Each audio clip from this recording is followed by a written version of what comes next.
Este programa contém dramatizações de casos reais. Alguns detalhes e informações podem ter sido alterados. Pode não ser adequado a alguns telespectadores. Quando a noite cai, muitas coisas acontecem. Se não está seguro na sua própria casa, onde estará? Em Allentown, na Pensilvânia, há um predador à solta. Nem todos sabem como é se sentir ameaçado. Quem é capaz de cometer esse tipo de crime não é um ser humano. Ele ataca quando suas vítimas estão mais vulneráveis. Enquanto dormiam ou estavam despreparadas, ele focava em uma determinada mulher e a atacava. Ele aumentava o som da música para que as pessoas não ouvissem os gritos. O medo toma conta de uma pacata vizinhança. Os 3 ataques ocorreram num raio de 3 quilômetros. Ele sempre voltava. E uma armadilha feita para pegar esse perigoso assassino. Minha adrenalina disparou. Ou eu matava, ou eu morria.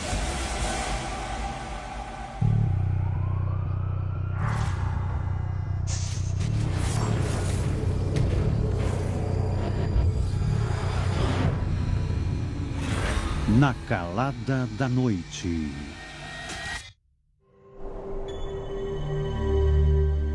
Allentown, Pensilvânia. Allentown era uma ótima cidade, apesar de alguns probleminhas.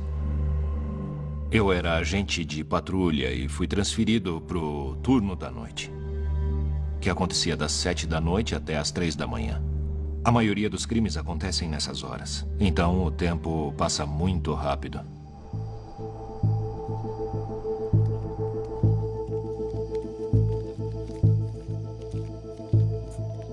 5 de agosto de 1992. À noite acontece de tudo. Esfaqueamentos, tiroteios, invasões e homicídios. Ninguém é visto. Pode se esconder no escuro.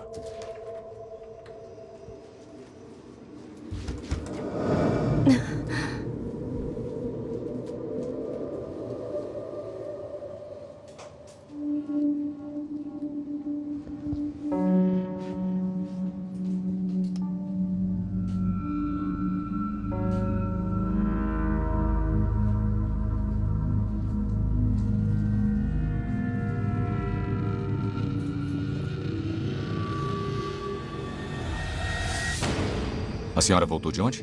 Eu tinha saído com uns amigos meus. Joan Burghardt, de 29 anos, volta para casa após sair com seus amigos e faz uma descoberta aterradora. Quando entrei em casa, senti que não estava sozinha, como se tivesse alguém comigo. Quando a Joan entrou em seu apartamento, o ventilador que ela tinha deixado ligado estava desligado. Além disso, aproximadamente 40 ou 50 dólares tinham desaparecido.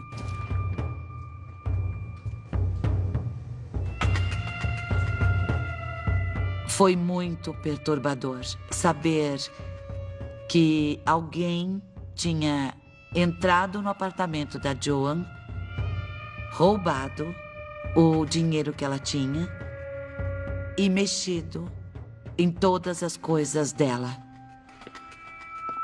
Na casa não tem ninguém. Se precisar de alguma coisa, é só chamar. Sim, claro. Tenha uma boa noite. Obrigada.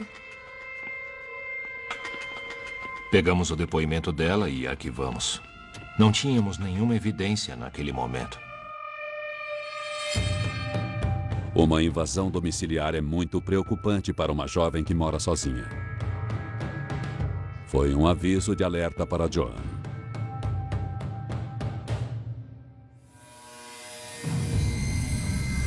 9 de agosto de 1992. 4 dias depois, a polícia é chamada para o mesmo condomínio de casas. Desta vez, a ligação vem do vizinho de Joan. Um vizinho ouviu uma música muito alta tocando na casa da Joan. Ele tentou falar com ela, batendo em sua porta, mas não teve resposta. Os policiais vão até o local e notam que a janela da frente está aberta.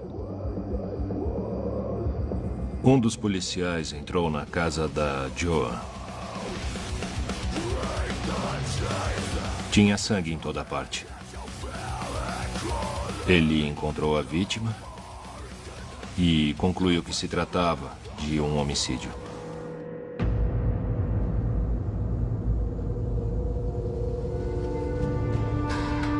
Era domingo de manhã. Eu era o investigador daquele turno. Por isso, eu entrei como o investigador-chefe daquele caso. Foi meu primeiro caso de homicídio como investigador-chefe.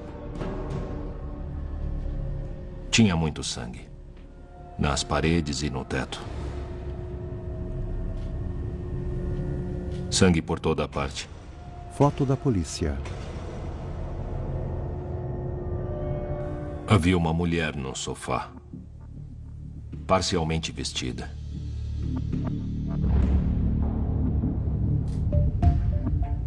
Parecia que ela tinha sido agredida sexualmente. A brutalidade do crime foi muito extensa. Ela fora golpeada 37 vezes. Foi uma carnificina. O objeto usado para matá-la tinha um formato cilíndrico. Parecia ser um cano, um tipo de cano ou um pé de cabra, alguma coisa cilíndrica. Eu nunca tinha visto um crime tão expressivo. Parecia se tratar de alguém que estava num frenesi. Não havia digitais na cena do crime, mas havia um par de calças dela no chão, com uma mancha de sêmen. Só tínhamos o DNA. Nossa única esperança era encontrar alguém com o DNA compatível. Após analisar a cena do crime, a polícia notifica a família de Joan.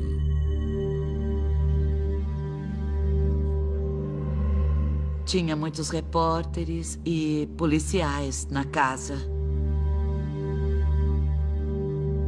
Eu me lembro de estar do lado de fora, no jardim.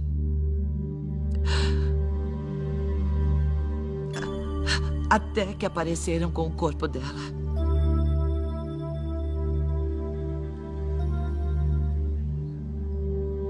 Me desculpem.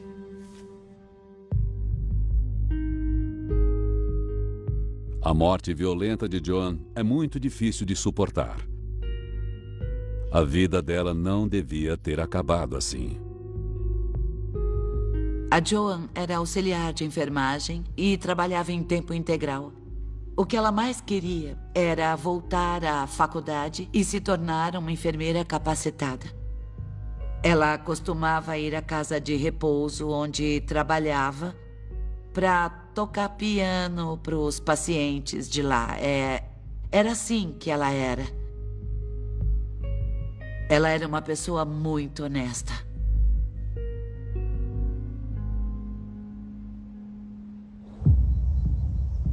O investigador Sullivan fica alarmado quando descobre que a casa de Joan fora invadida dias antes. Não acredito em coincidências. Tudo tem algum tipo de ligação. No dia em que a casa dela foi roubada, se tratava de alguém fazendo um reconhecimento do local antes de cometer o homicídio. Achamos que a pessoa que roubou o dinheiro era a mesma que matou a Joan.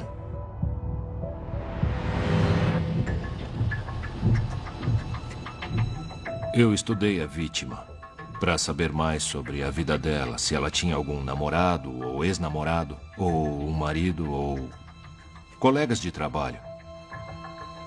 A Joan não tinha nenhum inimigo, então foi muito difícil para nós conseguirmos entender a motivação do assassinato.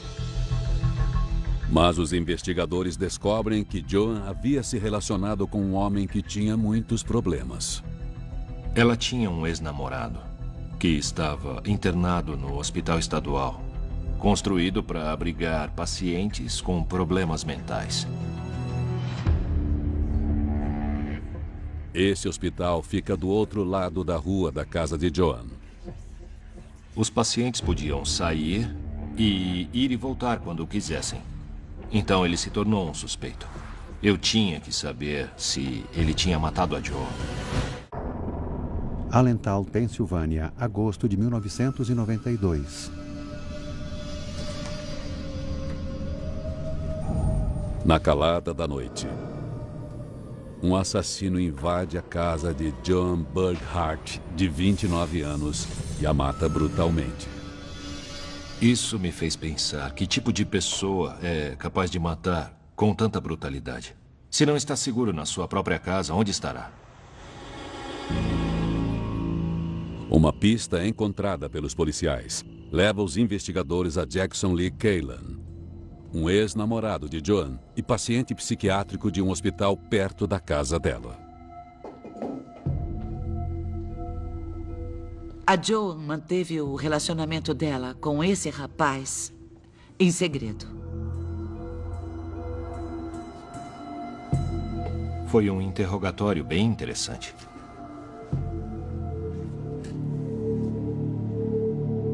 Onde você estava há 2 noites?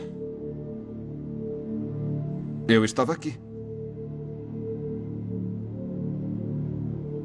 A noite toda? Isso. A noite toda. Você sabe o que aconteceu há 2 noites? Sei. Claro. Claro.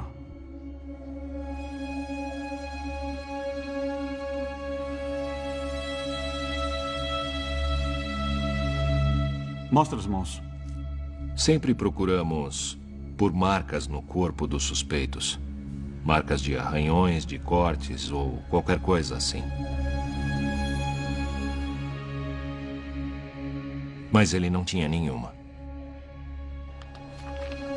Caylan insiste que estava no hospital na noite em que Joan foi assassinada. E os investigadores conseguem provas que comprovam seu álibi. Nós descobrimos que ele estava longe dela na hora do homicídio. Não queria manter a minha visão fechada. Queria ficar com a mente aberta para todo tipo de possibilidade.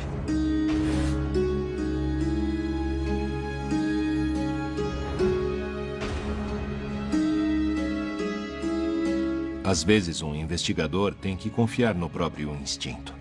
Se o instinto diz que ele ainda não encontrou o culpado, tem que seguir em frente. E foi isso que eu fiz.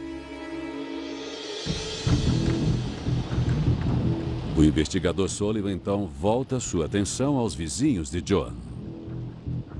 Todos eram suspeitos, menos eu. Começamos a entrevistar os vizinhos.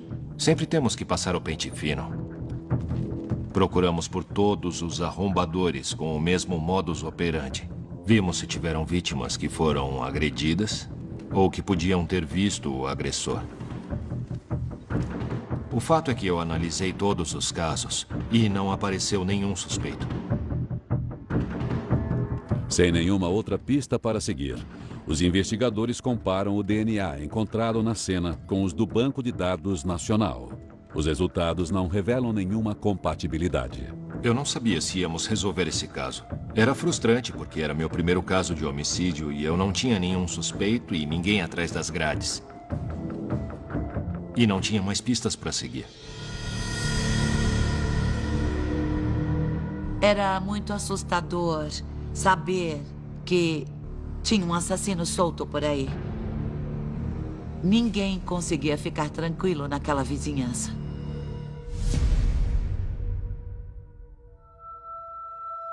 A família da Joan, sobretudo os pais dela, nunca mais foram os mesmos. Eles tinham perdido uma filha. Isso é pior do que qualquer tipo de pesadelo. É o pior de todos para os pais. Ninguém espera que uma coisa assim aconteça na própria família.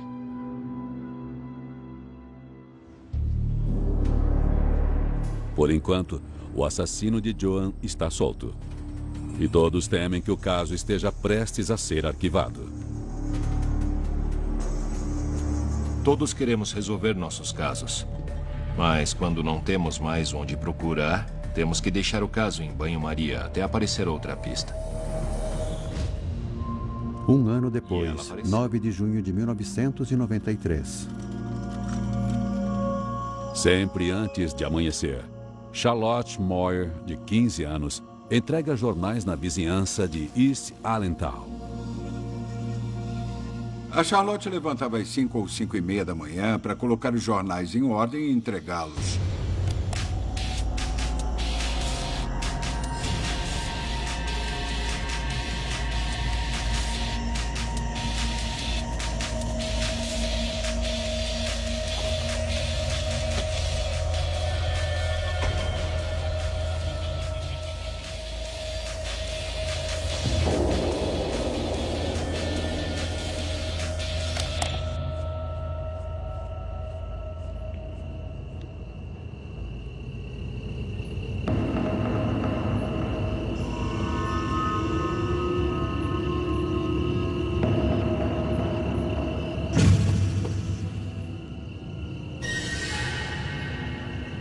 Olha, não tem graça.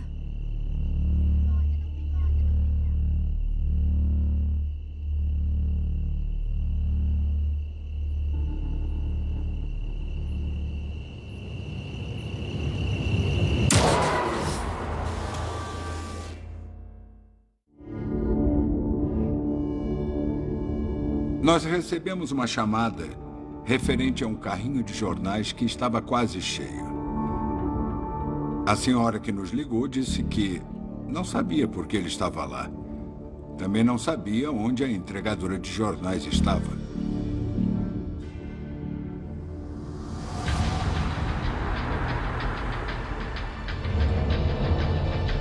Nós fomos direto para lá e mandamos todas as viaturas possíveis para vasculhar a área.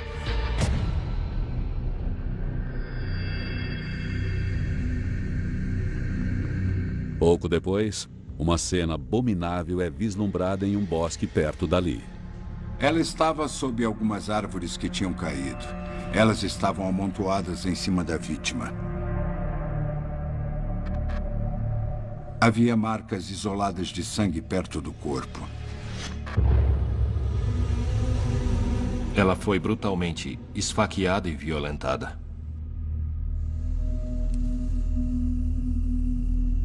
Foi um assassinato brutal. A única evidência encontrada foi o DNA.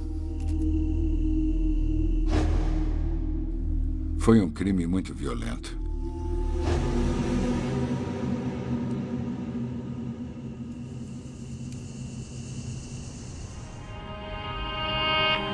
A Charlotte era uma garota de 15 anos que morava na região leste. Era uma estudante comum. Tinha pais que a amavam. É difícil para qualquer pai perder um filho. Eu já tinha um filho nessa época. Isso é uma coisa que te faz pensar e perceber que existem pessoas perversas no mundo.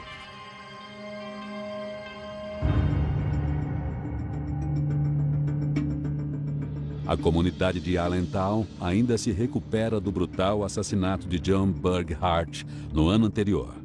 E agora, outra pessoa está morta. As notícias sobre a morte dela fizeram muitas pessoas perceberem que aquela não era mais a cidade que conheciam.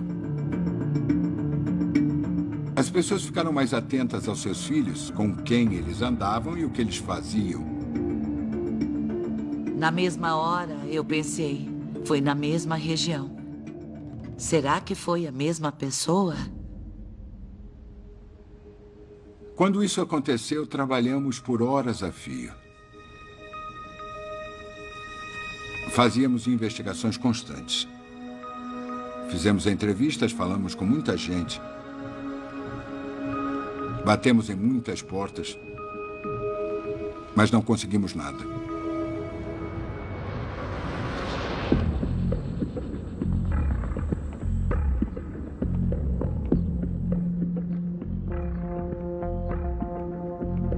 Foi uma tragédia, uma grande tragédia. A vizinhança segura na qual vivíamos, de repente, não era mais tão segura. Todos estavam com medo. Nós vigiávamos nossas próprias casas. Nem todos sabem como é se sentir ameaçado. Saber que alguém pode estar te observando. É muito estranho. Aquele verão foi muito difícil para Allentown. John e Denise Cali moram a poucos quarteirões de distância de onde Charlotte Moyer fora sequestrada 2 semanas antes. A Denise e eu estávamos casados havia 10 meses, quando tudo isso aconteceu. Nossa vida estava sendo afetada por esse assassino, sem que nós percebêssemos. 28 de junho de 1993. Certeza que não quer ir? Tenho, tô cansada. Tá tudo bem, então. Vou chegar tarde. Tá bom. Te amo. Também te amo. Cuidado, hein? Pode deixar. 3 semanas depois do assassinato de Charlotte, John Cali tem uma reunião com um novo cliente. Mas sua esposa, Denise, fica em casa, sozinha.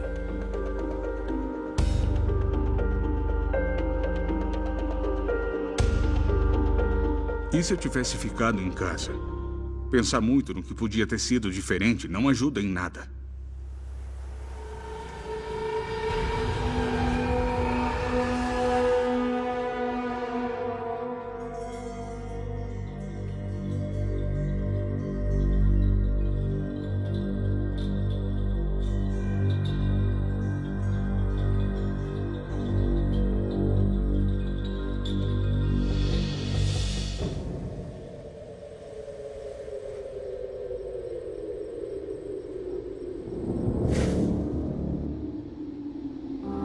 John, é você?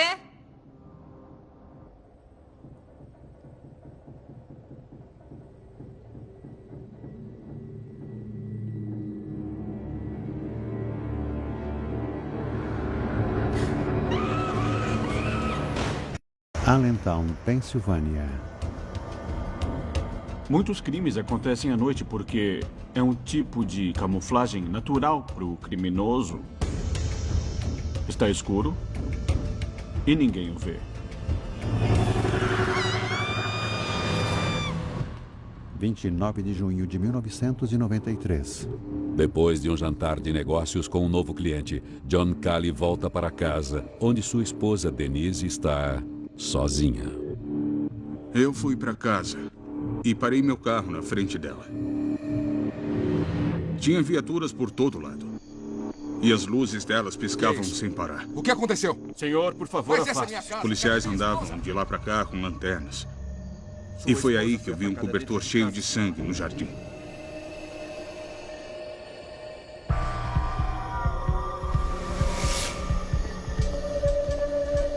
Um dos policiais me disse que ela estava no hospital.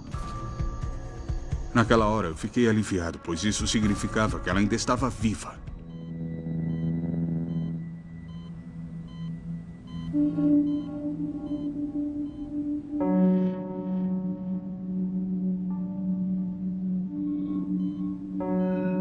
Bom, o que eu posso dizer é que foi assustador. Eu senti um medo aterrador. Eu acho que todas as mulheres pensam, será que eu conseguiria correr ou eu conseguiria gritar? Eu conseguiria lutar? Será que lutar seria uma boa ideia? Conforme as lembranças de Denise sobre aquela noite emergem, os detalhes sobre seu ataque afloram.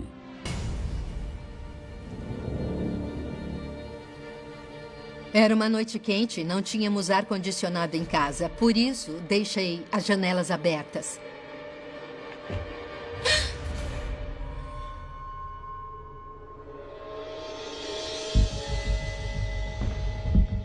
Eu ouvi sons de passos. Quando fui ver o que era, fiquei muito assustada. Eu vi um homem saindo do meu guarda-roupas. Ele tinha uma faca e veio para cima de mim. Eu vi a faca apontada para mim e rezei para que Deus me ajudasse. Eu nunca vou esquecer dos olhos dele. Ele tinha o olhar do demônio. Eu sabia que aquele homem ia me matar.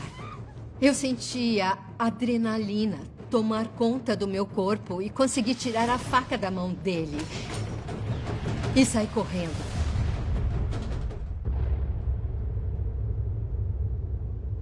Eu saí da minha casa. Fui correndo até o portão pensando: estou livre, vou conseguir fugir. Mas ele me alcançou perto do portão e começou a esmurrar o meu rosto. Eu me lembro de pensar: se eu mordê-lo, será que ele vai me bater ainda mais? Não sabia o que fazer, mas o mordi. Eu resolvi mordê-lo. A última coisa da qual me lembro daquele momento é dele tirando o cinto da calça. Também lembro do meu corpo tendo convulsões.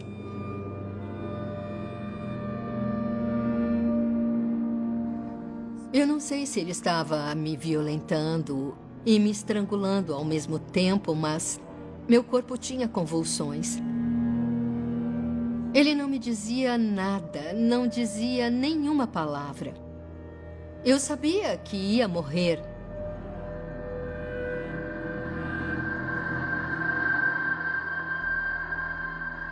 O vizinho ouviu um barulho, abriu a porta e acendeu a luz. Isso assustou o meu agressor.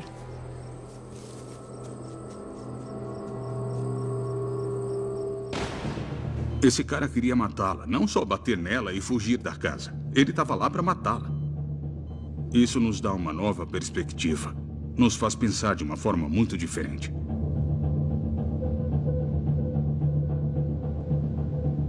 Eu conhecia o John e a Denise. Tinha contato com a família desde os anos 70. Quando conhecemos a vítima, temos conexão com ela, ficamos com mais vontade ainda de achar o criminoso. É muito diferente quando se trata de alguém que você conhece. Quando recebi o kit estupro, descobri que tinha sido mesmo violentada. E fiquei em choque por muito tempo.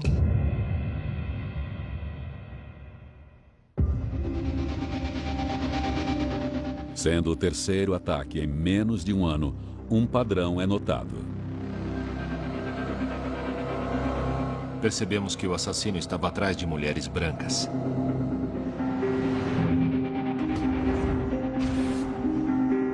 Residentes da região leste de Allentown. Eram muitas similaridades. Todas as vítimas eram mulheres. Denise oferece uma descrição de seu agressor e um desenho falado é enviado a todas as delegacias da região metropolitana. Queríamos muito pegar esse cara. Acionamos o pessoal da Narcóticos, os agentes de patrulha e os militares. Tinham muitas viaturas nas ruas com o objetivo de procurá-lo e encontrá-lo.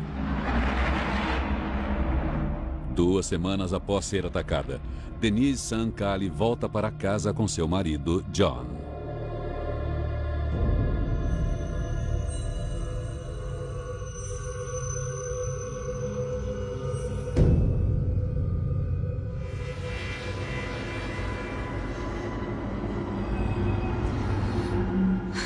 Mesmo com os novos sistemas de segurança e novas trancas, Denise não fica tranquila. Eu sentia que aquele homem podia voltar a me pegar, porque eu já tinha visto o rosto dele.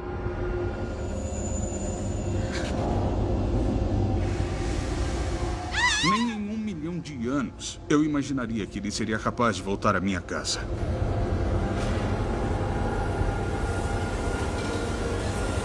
Mas ele voltou.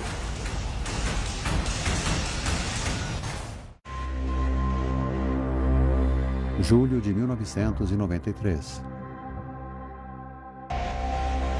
Apenas 2 semanas após voltar para casa, Denise Sankali está convencida de que seu agressor ainda irá voltar para silenciá-la.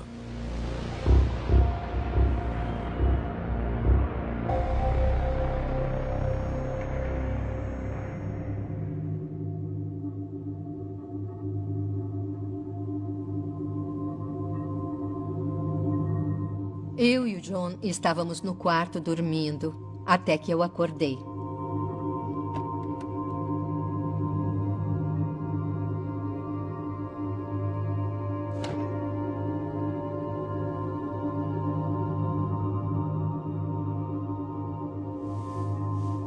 John. Eu cutuquei o John e perguntei se ele tinha ouvido alguma coisa.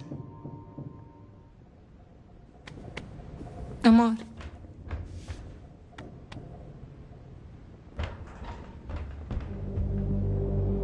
Depois que perguntei isso,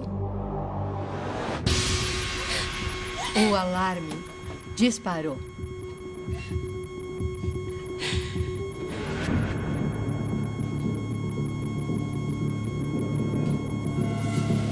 E quem quer que tenha invadido a casa, fugiu pela porta dos fundos.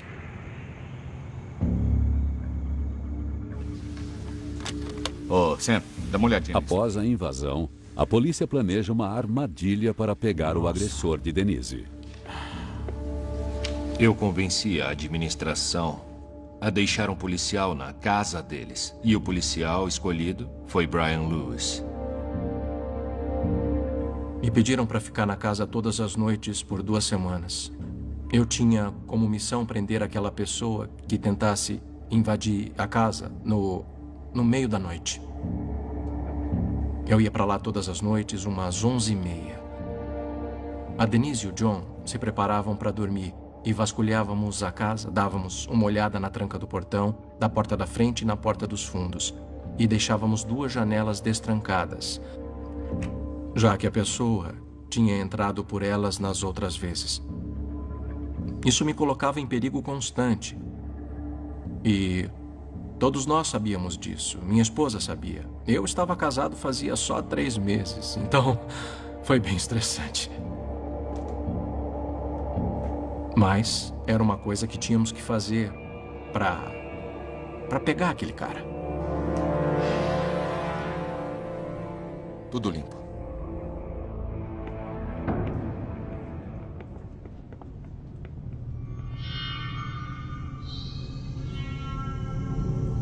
Eu ficava no escuro, encarando as janelas, esperando que ele aparecesse. Mas os dias passaram e nada aconteceu. Eu comecei a achar que não íamos mais pegá-lo. Que ele não ia mais voltar. Que sabia da armadilha. 31 de julho de 1993. Na 12ª noite, eu fui até a casa. Deixamos as 2 janelas abertas, como sempre.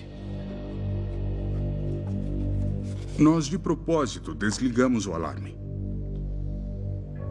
E, de propósito, trancamos todas as portas. Quando íamos dormir, o John me dizia que se eu ouvisse alguma coisa, devia ir para baixo da cama com a arma e atirar em quem passasse pela porta.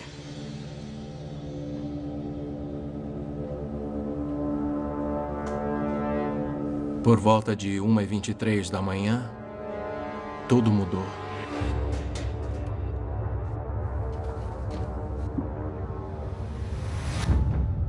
Eu ouvi um barulho do lado de fora. Minha adrenalina disparou, sabe?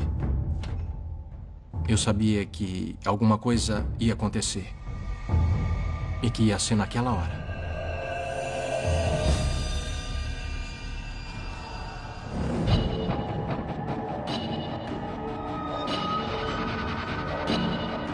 Os minutos pareciam uma eternidade. Eu peguei a minha arma e acabei apontando para a janela.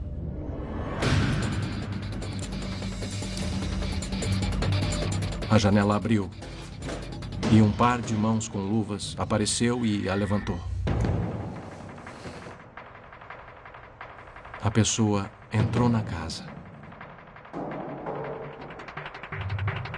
Naquela hora eu consegui ver bem o rosto dele. A casa estava escura, menos o local por onde ele tinha entrado. Ele não me via, mas eu conseguia vê-lo. Aí ele atravessou a sala. Ele foi lá para matá-la. Queria terminar o que tinha começado. Ele caminhava na minha direção, na sala de estar. Meu coração estava acelerado. Até aquele momento, eu nunca tinha atirado em ninguém.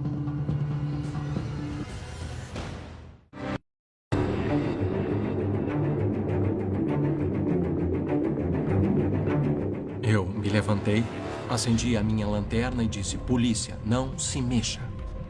Quando eu disse isso, ele alcançou a arma dele. E nessa hora eu dei meu primeiro tiro. Aí ele foi correndo para dentro da cozinha.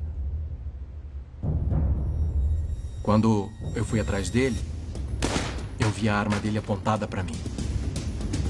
Acordamos com sons de tiros. E dava para perceber que eram de armas distintas, porque os sons das duas eram muito diferentes. Um era mais baixo e outro mais alto. Aquilo foi surreal. Atirar numa pessoa e vê-la atirar em mim. Ou eu matava ou eu morria. Eu conseguia ouvi-lo, não conseguia vê-lo porque estava escuro, mas eu ouvia os movimentos que vinham da porta dos fundos. E foi na direção dela que eu atirei 4 vezes.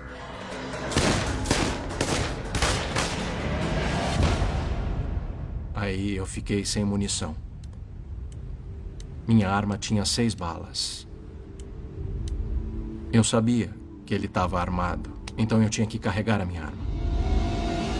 Central, preciso de reforços. Eu peguei o meu rádio e eu pedi ajuda. Eu expliquei que eu estava num tiroteio. Enquanto eu falava com a central, a casa parecia tremer. Dava até para sentir o cara tentando escapar. Parecia que a casa se mexia. Ele estava usando muita força, uma força desenfreada. Ele parecia um rato enjaulado, que queria muito sair dali. Com muito cuidado, eu fui até a cozinha. E quando eu cheguei lá, a janela estava completamente quebrada e não havia mais ninguém. Ele fugiu. Fugiu e deixou um grande rastro de sangue. Eu acho que todo mundo ficou meio decepcionado a princípio, porque nós tínhamos tido uma grande chance e eu fracassei.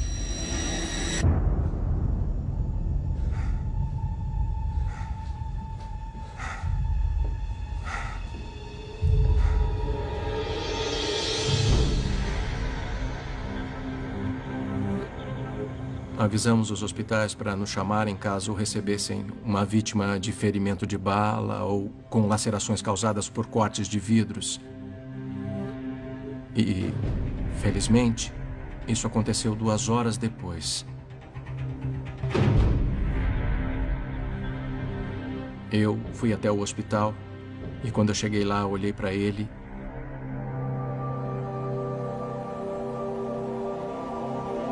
e disse: É ele mesmo.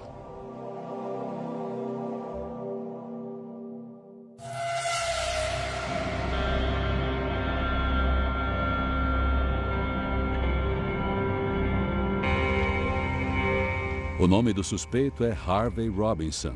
Ele tem 18 anos. Ele era um adolescente comum. Morava com a mãe dele, ia para a escola.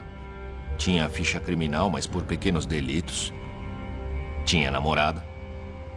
Não tinha nada de especial sobre ele. Ninguém tem cara de assassino. Eles não têm nada de monstruoso. Podem ser seus vizinhos, que moram no fim da rua.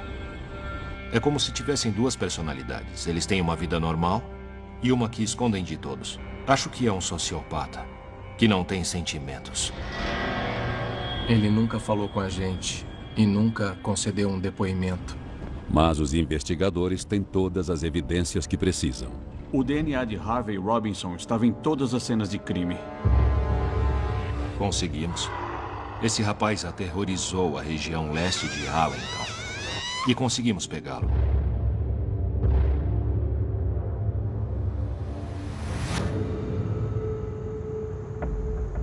Em 6 de dezembro de 1993, Harvey Robinson é considerado imputável por seus crimes.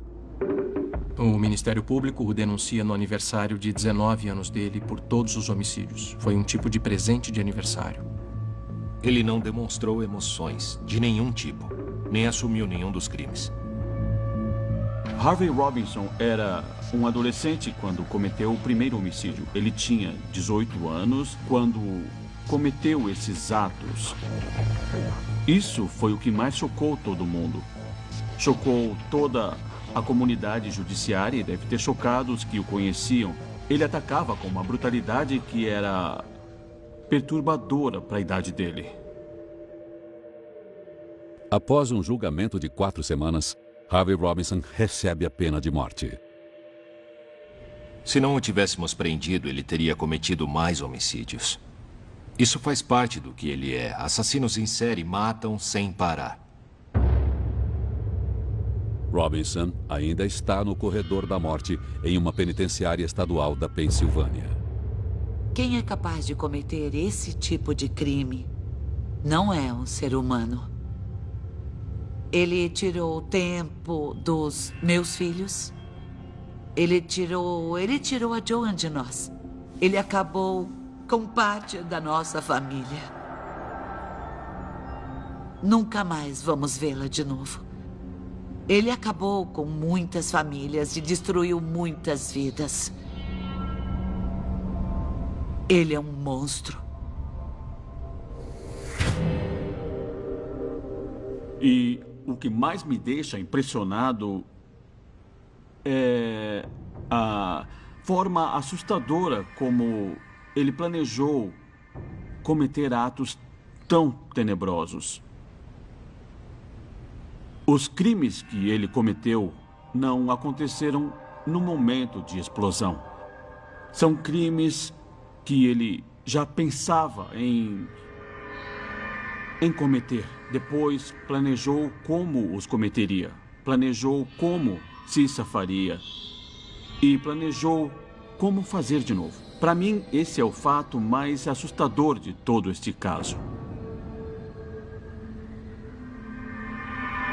Você vê o mal quando olha para ele. Nos olhos dele. Ele não tem alma. Ele é perverso, é uma pessoa perversa e muito cruel. Ele merece ficar preso pelo resto da vida. Eu nunca imaginei que um assassino em série entraria na minha própria casa e quase me mataria. Eu não acredito que eu sobrevivi. E se tem uma coisa que ele não consegue, é me fazer chorar. Eu sou uma sobrevivente. Ele não é nada, nem homem de verdade é. Não é absolutamente nada. Versão brasileira, Vox Mundi.